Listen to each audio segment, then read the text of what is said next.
Is everybody in? Everybody in. The ceremony is about to begin. This is very real. Fantastic.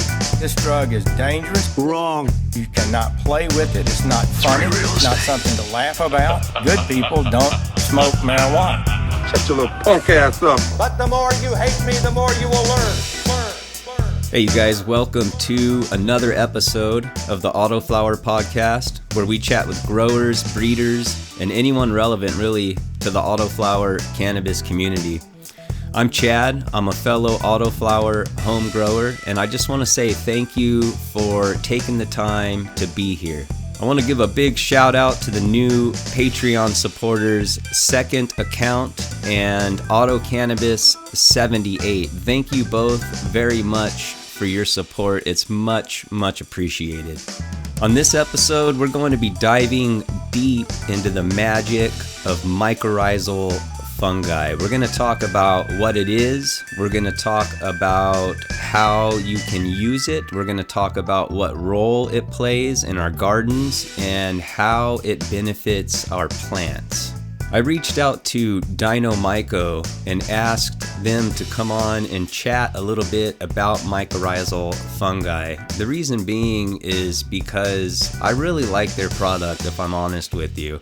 I've grown with their product right alongside a different product that's kind of popular. I've also grown with it and without it, not on purpose, just kind of by accident.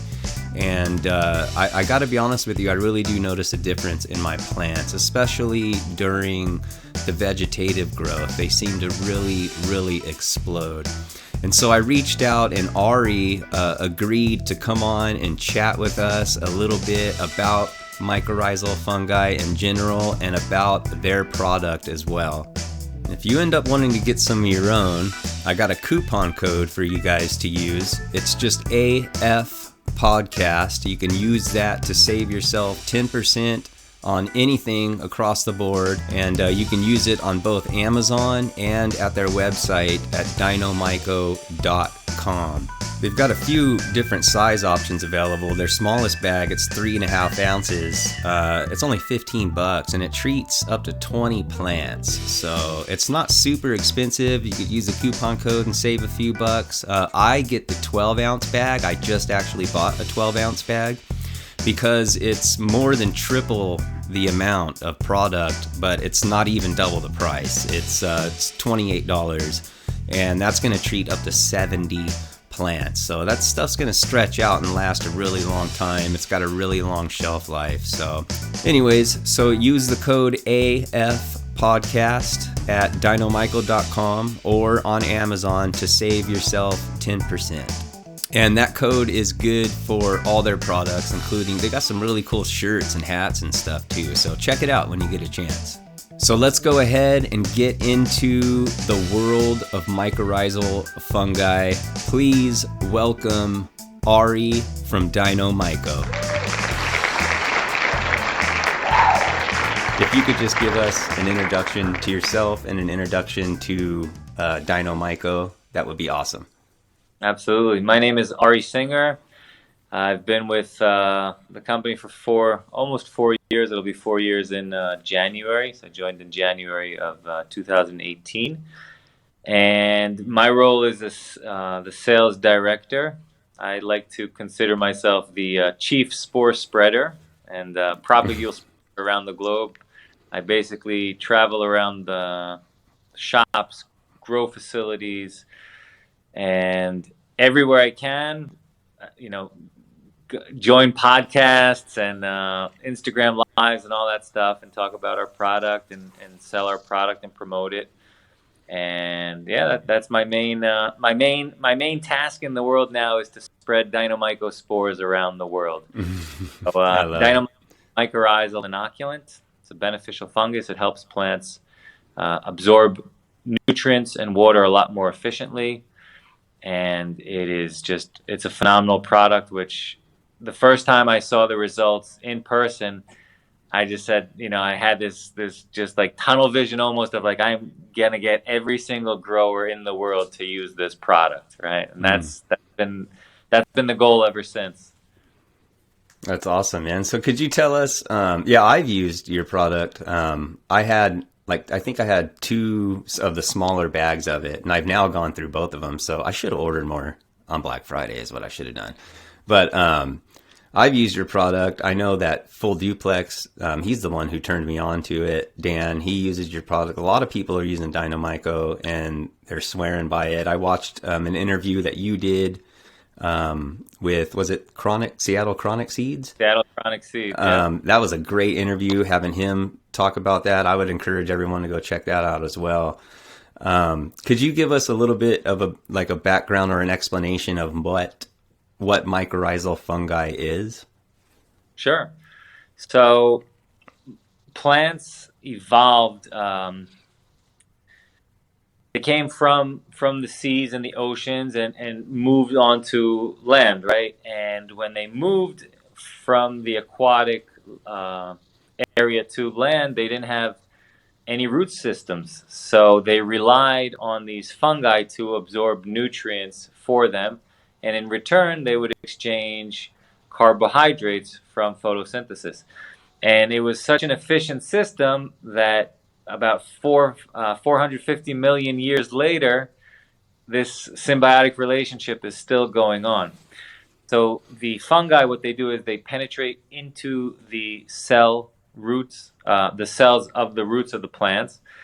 And what they then do is they go out and spread into the soil and search for nutrients and water for the plant. And in exchange for that, like I said, the plant will drop down sugars from photosynthesis, deliver it to the fungus, and this exchange between the plant and the fungus will occur. So it's a symbiotic relationship. Both hosts, both the plant, which is the host, and the fungus will benefit from this relationship. And you can see it all throughout nature. It's ubiquitous in nature, except for when we destroy it, right? So when we apply fungicides, certain fungicides, and when we till the soil in agricultural lands, we're basically breaking up these hyphal networks, and they're microscopic. They're thinner than your hair. So the moment you just dig a little bit or scratch the surface or move it, that fungal network breaks up. And in nature, this fungal network is how trees communicate with one another. They literally can communicate, and they exchange nutrients amongst one another. They can exchange messages amongst one another. So even trees from different families can exchange nutrients from one another. So it's very much like the movie Avatar, where everything is connected. And we're scratching the surface now, but we are seeing that these fungi do play a pivotal role in communication amongst plants. And there's a very nice term that was coined. It's the wood wide web. So they say that it's like the internet of nature. With the help of these fungi, everything can communicate. That's so fascinating, man. I was sitting down last night and I was thinking, because I had a soil scientist on last episode or a couple episodes ago, and I was thinking about like what you just said, how everything is in such a symbiotic relationship. And then it's so fascinating to me how something so tiny can have relationships inside the soil with one another, and the roots and the plant, and how they're benefiting one another. But that's only what's going on beneath the soil, like on a microscopic level. And then you've got the plant above soil and how it's benefiting. There's bugs eating on it. There's moths laying their eggs on it. I mean, things we don't like, but still in nature, it's like the circle of life, like Lion King or something, man. It's so amazing to me. I was just sitting down last night, just sitting there staring at the stars like a goofball, just thinking about this stuff, man, how fascinating it is. And then, and trees provide shade and nests for birds. And I mean, and they communicate with each other like you're talking about. I've been pushing a lot or suggesting that people go watch Fantastic Fungi on Netflix. They go into that a lot, how the trees can communicate with one another through the fungal networks. And it's absolutely amazing. And then with the plant in general, it's like then you have the plant and it does stuff for me medically. It does stuff for people. It just makes them feel good or whatever it is. And then like it brings community together. Like think about how such a tiny thing, just there's all this symbiotic relationships in this circle of life that keep building into more macro life forms. You know, it makes me wonder if sometimes I'm just a micro life form and I don't know it. You know, I'm just a human upon the earth, you know, like a microbe. But it's just fascinating to me, man. The science of it, it's just absolutely fascinating. It's mind blowing when you think of how everything is connected, you know, like that Buddhist philosophy where, you know, I am you and you are me and everything is connected with one another. And it really is true. It's all connected, and fungi play a huge role in it, right? Because they break down stuff and they're able to transfer stuff and nutrients and communication and all that stuff. And there's medicinal fungi as well. You know, there's a lot of the psychedelic ones, which now people are research is coming back into it, and we're discovering that there's a lot more to these fungi on a mental health aspect, right? Where it's good for depression and anxiety, and you can, you know, combat addiction, and just tons and tons of benefits from these microscopic organisms, which most of the fungi are not even seen, right? Most of it, the main body of the fungus, which is the hyphal network, the mycelium, is underground, and then all we see is this mushroom pop up, right? And that's and you know, but it's so much larger than that. The mushroom is just popping up because it wants to spread its spores and continue its life, right? That's its reproductive organ. But there's so much more going on underneath the soil, which is amazing.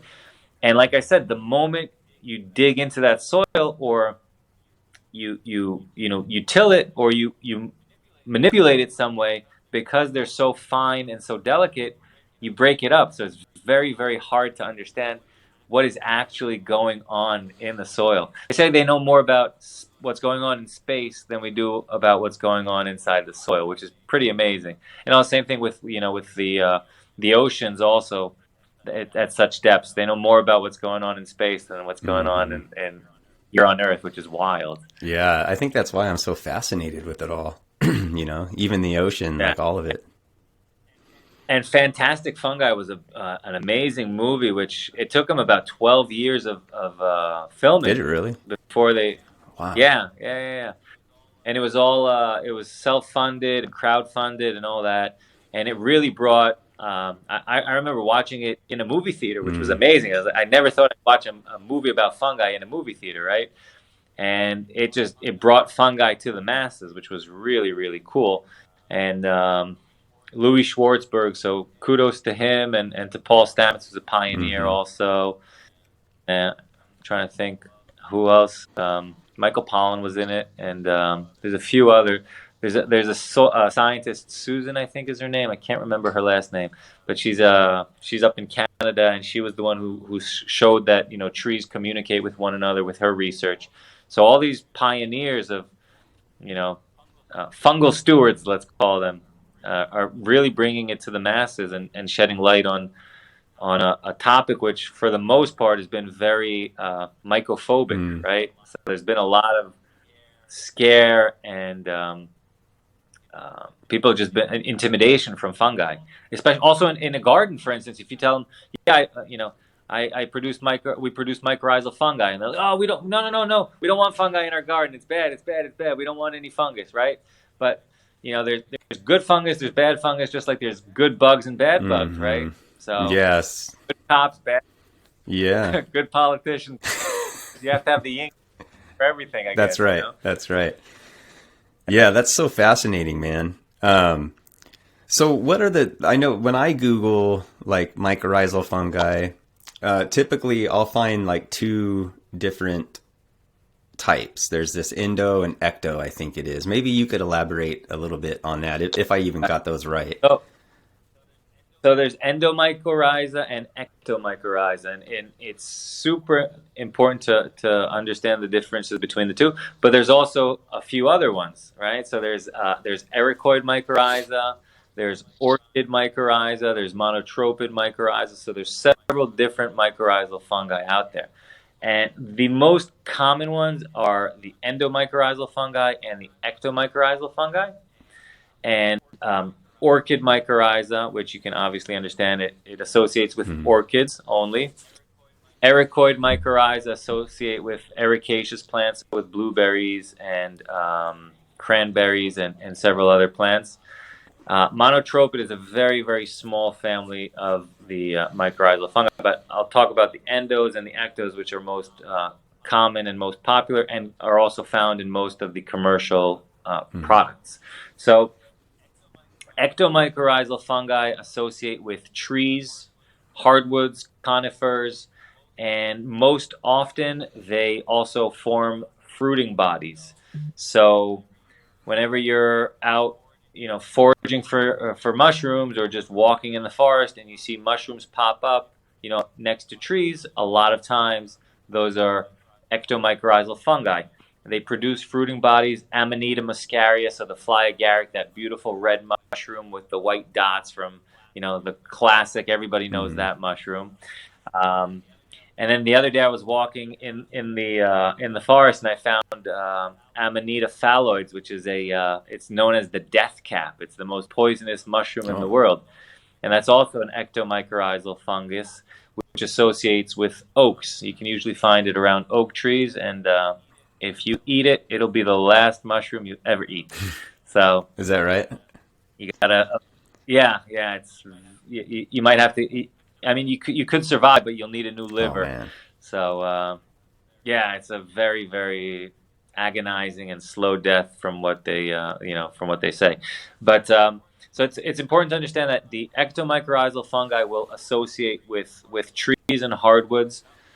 About 5 to 10% of the plants on the planet, but they will not associate with veggies. They won't associate with leafy greens.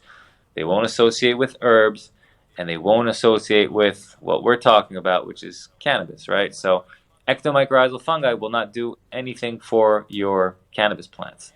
Now, endomycorrhizal fungi, on the other hand, also I will touch up on the ectomycorrhiza, which it doesn't actually penetrate into the cell of the plants. So that's another thing that is important to understand.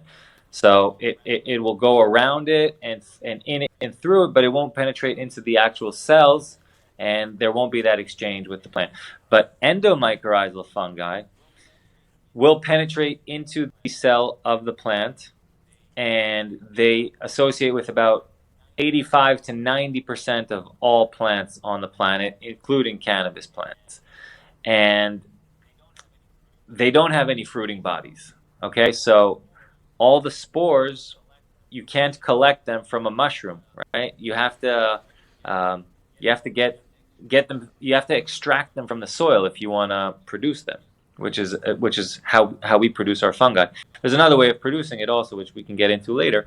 But the endomycorrhizal fungi, they'll penetrate into the cell of the plant in the roots, and from there they'll start spreading out, like I said. And as they continue spreading out, they'll absorb more and more nutrients. They also provide certain protection for the plant, so sort of like they take the parking space of the bad fungi, right? So, if you have a bad fungus which wants to come in, that root has already been colonized by a good fungus, and it'll be very hard for that bad fungus to attack the plant and affect it. So that's the endomycorrhizal fungi and the ectomycorrhizal fungi. There are certain plants that don't associate with fungi at all, and those are brassicas. So kale and cauliflower and broccoli and mustard won't. And there's a few other ones. Beets won't associate with mycorrhizal fungi, but the majority of plants will. So, your tomatoes, cucumbers, lettuce, parsley, what else you grow in the garden? Peppers, eggplants, most of that stuff will certainly benefit greatly from mycorrhizal fungi. And there are also certain plants which are obligate mycorrhizal fungi, which means that they require mycorrhizal fungi to grow optimally. So cannabis is one of them. Olive trees are another one. Corn is another one. Now these plants, they can grow without fungi, but they will grow a lot better with fungi. And that, a lot better is a broad term, right? It can be higher yields. It could be higher quality fruit, or with tomatoes, it can be higher bricks content, so you get sweeter tomatoes. Strawberries, you can get sweeter strawberries. With cannabis, you can get higher cannabinoid content. You can get better terpene content. You can have more yield. You can have more durable plants, faster rooting times, faster flowering time. So all these different things, which are these huge benefits that this fungus gives. It's not just one thing which you'll see, oh, that's it, but it's a huge array of benefits which this fungus can give. You can also decrease your nutrient, the amount of nutrients which you provide your plant, because your plant will be able to absorb more nutrients, and if it's able to absorb more nutrients, less of it goes to waste. You can cut back on it, right? Or cut back on watering.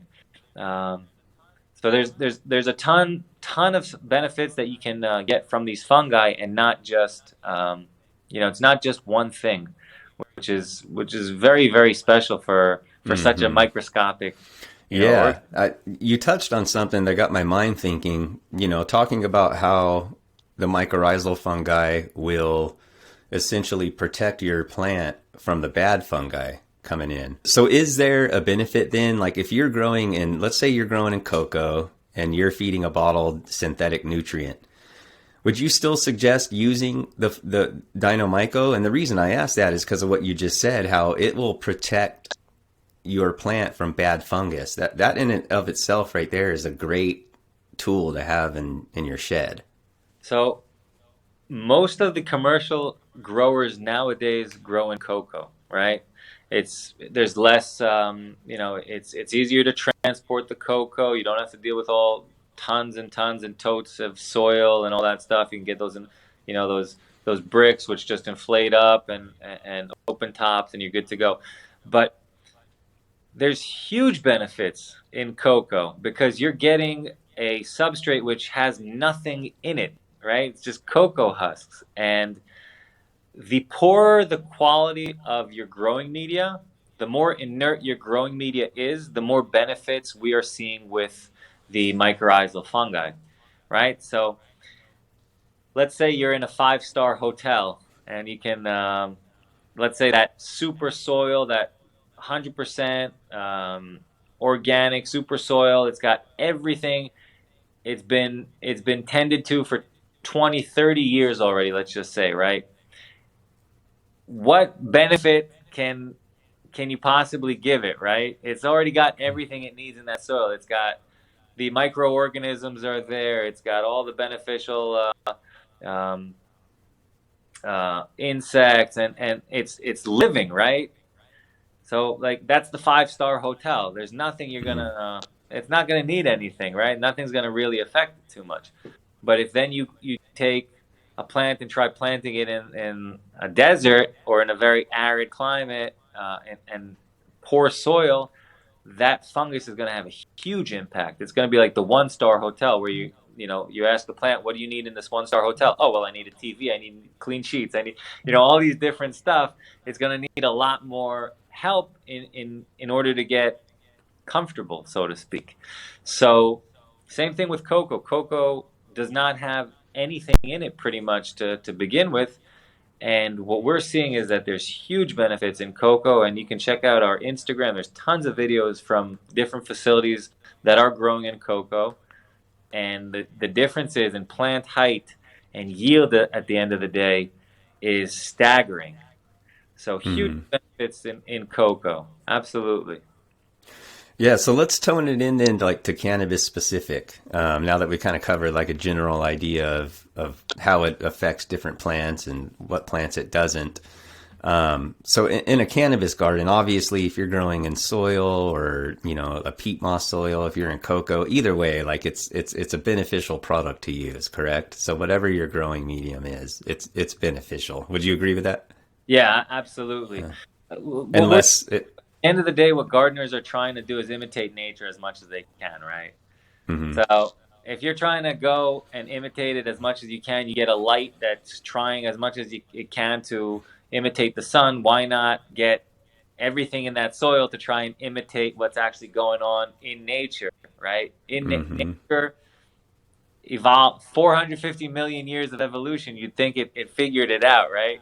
Mm-hmm. Here we're coming over the last 100 and something years with synthetic fertilizers and think that that's the way to go, but nature figured it out over millions and millions and millions of years.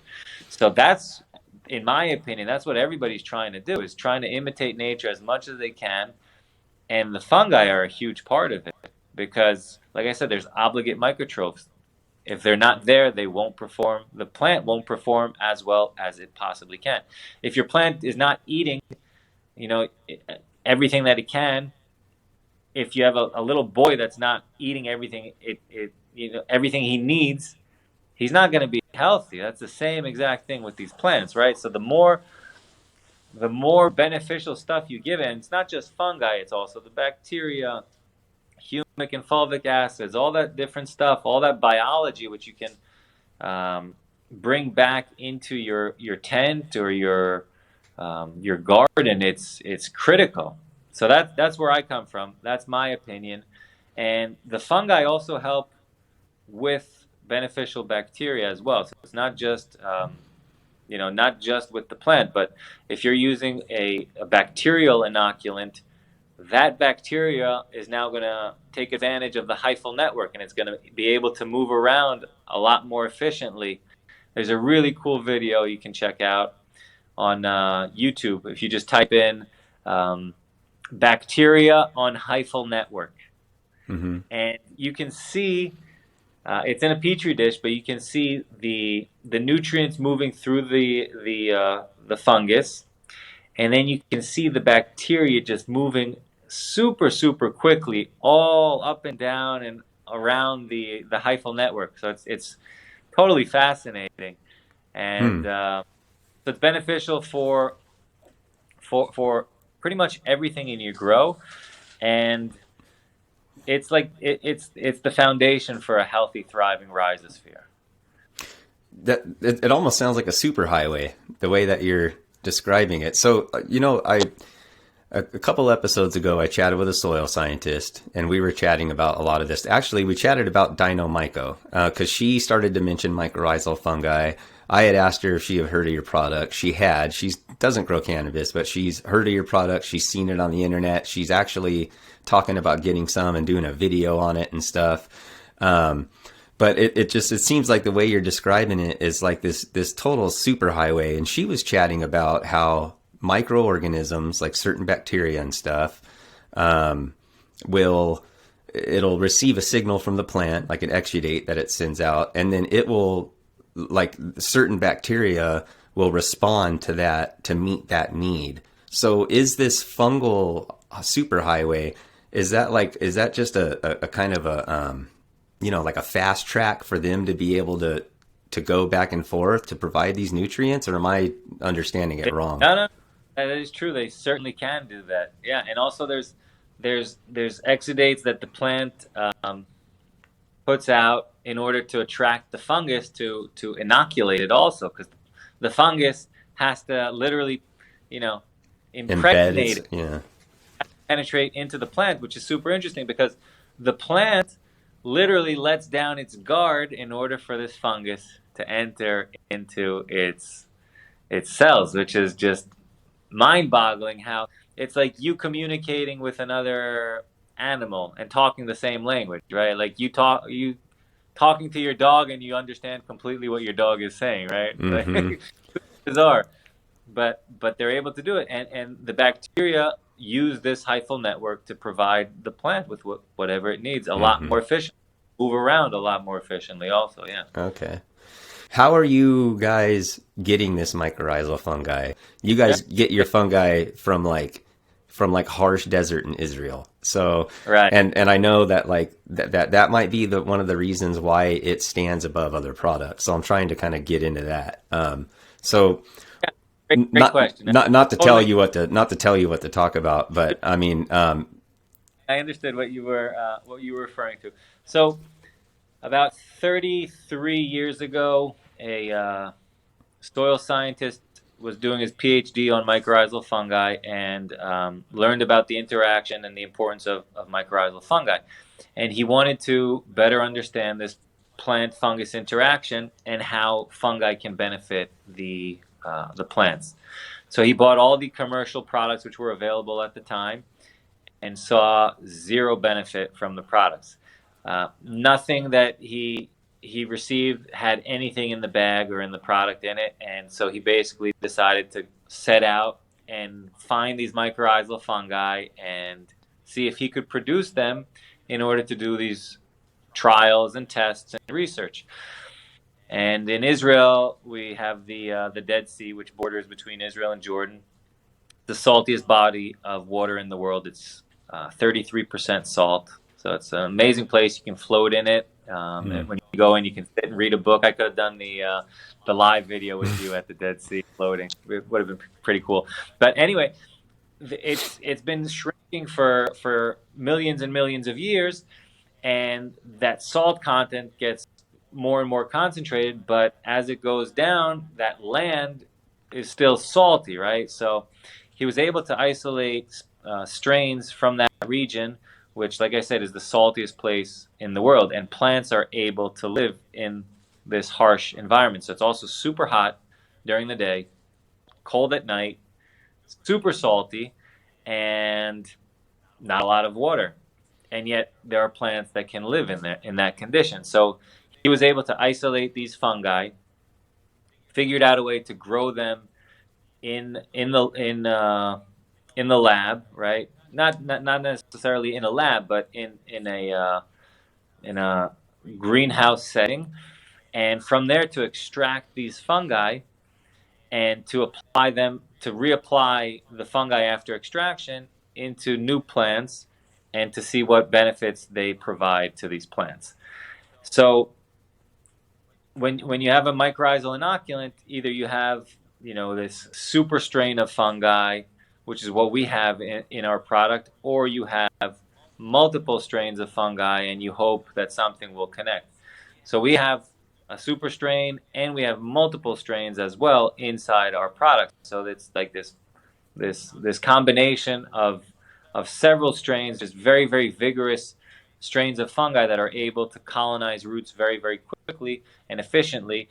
And when you're talking about cannabis plants, also with the feeding schedules and the amounts of salts most of the time, and the high phosphorus levels, and the salty conditions that cannabis growers provide their plants, our fungus is able to excel in, whereas other products, the fungus doesn't work as well. So that's one of the biggest differences between our product and other products. And how there's two ways to cultivate fungi. So one of them is in you can grow plants in a greenhouse or outside in pots, and then you have to extract the fungi. So it's got benefits to it because the fungus has already lived on a plant, so it's able to, it's already had a feeding schedule. It knows the differences between night and day. It's gone through all these different biotic and abiotic stressors, right? Whereas the second method of producing it is an in vitro method, right? So there's in vivo on living plants or in vitro, which is not. And that's usually done in sterile petri dishes. That's the boy in the bubble approach. So you know exactly what you're getting. It's very easy to extract. The other method is very difficult to extract, and that's what makes it so special. It's difficult to extract, but we're able to do it very, very efficiently.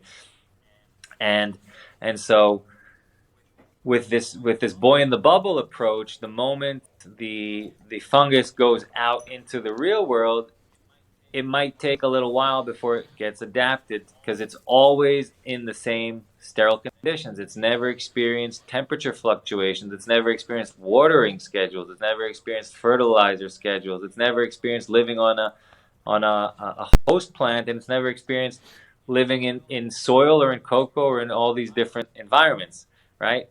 So there's different approaches, one way and the other way, in vivo, in vitro, and like I said, we're able to, we kind of cracked the code on how to produce a very efficient inoculant, and it's at an affordable price, which makes it even more unique because a lot of the products out there, the higher your concentration of propagules are, the more it's going to cost, right? Because that means that you have a larger chance of inoculating your plant, right? So the more propagules, the higher the propagule count is, the more likely you are to colonize the plant and to see benefits from the plant, from the fungus interacting with the plant. But that comes at a price for the grower, right? It's an expensive. The more propagules, a lot of time, most time, the higher the cost, and we're able to deliver a very, very concentrated product at an inexpensive price. So we're able to deliver a product to the smallest closet grower and to the largest, 200,000 square foot facility, and everybody is happy with the cost per plant and the results that they're getting. How about as far as how to use it, man? Like, what's the best way to? Or I'm sorry, let me back up really quick. What's a propagule, or how do you pronounce that? Propagule. Okay, what is that? Great. I should have elaborated on that. So the way, so with bacteria, you have CFUs, right? Colony forming units. But fungi don't reproduce like bacteria do. They don't form colonies. And the way to describe what they have, the fungi is super interesting because they can reproduce via their hyphae, right? Or via spores, or what you have is a colonized root. So all three of those make up propagules. So you have hyphae, colonized roots, and spores. Now, a spore, just like, is kind of like a seed, right? It would be the seed. But, like, imagine a plant that can grow without a seed. It can just, like, if it drops a leaf, the leaf can start again. Succulents have that kind of trait to them, certain succulents, right? So those three consist of, those three make up a propagules. And when you have all three together, it makes it a whole inoculum. And whole inoculums, their infection potential is a lot greater than just spores, because spores take time to sporulate, and they take time in order to start getting, to get going. But with a whole inoculum, when you have colonized roots also, so imagine you have a root that's already had all these hyphae going through it, and it already has spores inside it, and it has vesicles inside it, which is where the fungus stores its sugars. So it's still alive inside that tiny root fragment. And then once it gets that signal from a plant, it can, okay, all right, I'm going to release the sugars so that the fungus can now start going and get to that plant in time and inoculate it and start life again. So those are propagules. And a lot of times people, certain companies will say that one spore is equal to 10 propagules or 100 propagules or 50 propagules or whatever their number is. But if your spore is not a vigorous spore and it's not a high quality spore, it doesn't matter how many spores you have inside, because it's not going to work as effectively as a whole inoculant, which has all of them together. And that's super important to understand. There's a lot of I'll call it not snake oil, but it's just very, very tough in this industry, especially with a biological product, which no one has, not not no one, but most people don't have a science degree. They don't have a lab. They don't have a way to proper test what they're getting. So a lot of companies, just do whatever they want pretty much. And there's no one to really, set the standard. There's no set standard for what makes a mycorrhizal inoculant a mycorrhizal inoculant, which is amazing, right? So there are products out there which have 1/10 of a propagule per gram in it, and they write on the label mycorrhiza because people, mycorrhiza, I need it, right? It's good for my plants, but it's not doing anything for you, right? So imagine this tiny microscopic thing. A spore is the size of a trichome. So imagine you have one of those per gram, right? Imagine you take a gram of soil and you put one tiny trichome, you drop it in there, and you're like, it has propagules in it, right? It's not going to do it. And then other companies will have 0.0067 propagules per gram. So it's like it's meaningless almost to a certain extent. So that's super important to understand the differences between propagules and the concentrations of the products and what makes products efficient and cost effective, right? And why you should spend money on one product and not the other, right? Because like I said, you can buy a product which has 1 billion ectomycorrhizal propagules per gram in it and apply it to your cannabis plant, and it's not going to do anything. And I've been to grow shops even where I've walked in, I've talked to them and I say, hey, to the guys at the desk, like, what kind of fungi do you use? And they say, well, I go out and I go to the manzanita tree and I start digging next to the manzanita tree and I see all that nice white fluff and I pick up that white fluff and I apply it to my cannabis plants. Well, that manzanita tree is an ericaceous plant. And ericaceous plants, ericoid mycorrhiza, will not associate with cannabis. So it really goes back to the knowledge and the amount of time and effort you put into learning and understanding what you're doing and what the biology is supposed to do, right? And that's why I do these podcasts all the time. And as much as I can, I'm trying to educate growers as much as I can, because a lot of people are just spending money on stuff that's not necessarily working. I don't want to say wasting their money, but that's kind of what the feel is. And then we're in a position where we have to educate people and talk to them after, let's say they've tried a mycorrhizal inoculant before and they didn't have any good results and they don't want to try it again. And then we have to try and convince them to why they should use it, right? So it's like certain companies paved the way for us, whereas other companies, kind of bashed the way for us, Yeah. And we have to find... Yeah, I think this is, this is one of the reasons that I started this podcast too, is we, as growers, we have to have discernment, man, what we're buying. Even the soil scientist, Ashley, that I interviewed a couple episodes back, she was telling me like, hey, you got to be careful when you're buying mycorrhizal fungi, because a lot of places they'll have like a fungi for this and a fungi for that and then a fungi for this. Not a lot of places, but there's one company that she named and I don't remember the name and I've never used them, so I'm not trying to speak poorly of them.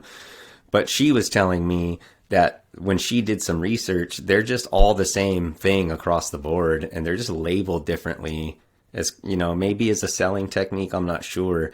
But either way, man, we got to have discernment. And that's why I wanted to bring you on, because mycorrhizal fungi is beginning to be this thing that people are starting to notice, realize the benefits of it.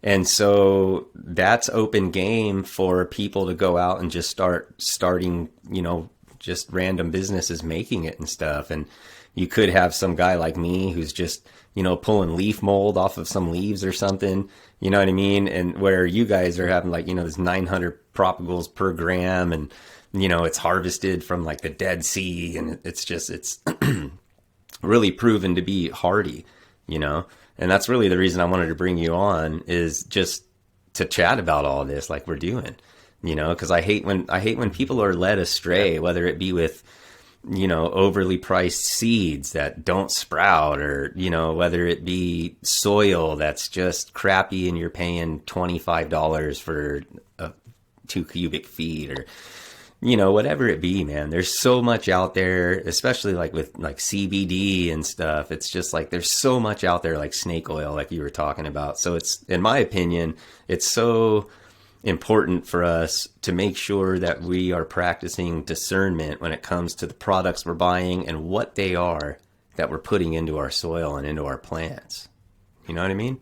Yeah, and also another thing that there's a lot of marketing involved, and we spoke about it before we got on the recording, which, with Instagram now and all these different, everybody's become an influencer, right?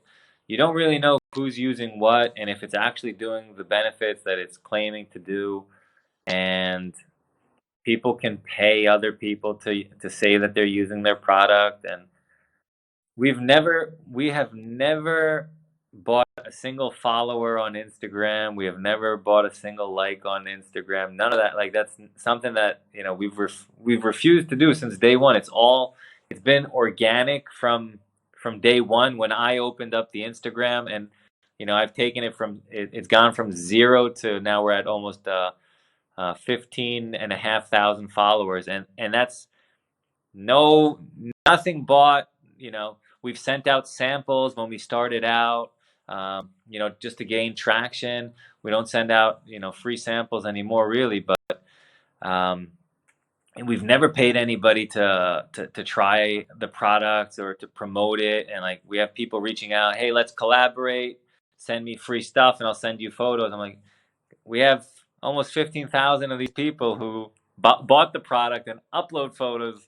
I'm not going to send you a product now to get free publicity. So that's also a super important thing to touch up on, the way people market the products.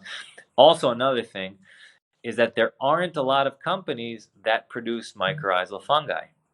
And that's something that really needs to be addressed. Most of the stuff that is bought is something that's been repackaged, bought from one source, diluted, put into another bag, and sold. And to me, that's, first of all, you don't know exactly, unless the company that's buying the stuff has in-house scientists also, which are doing all the testing and know exactly what they're getting.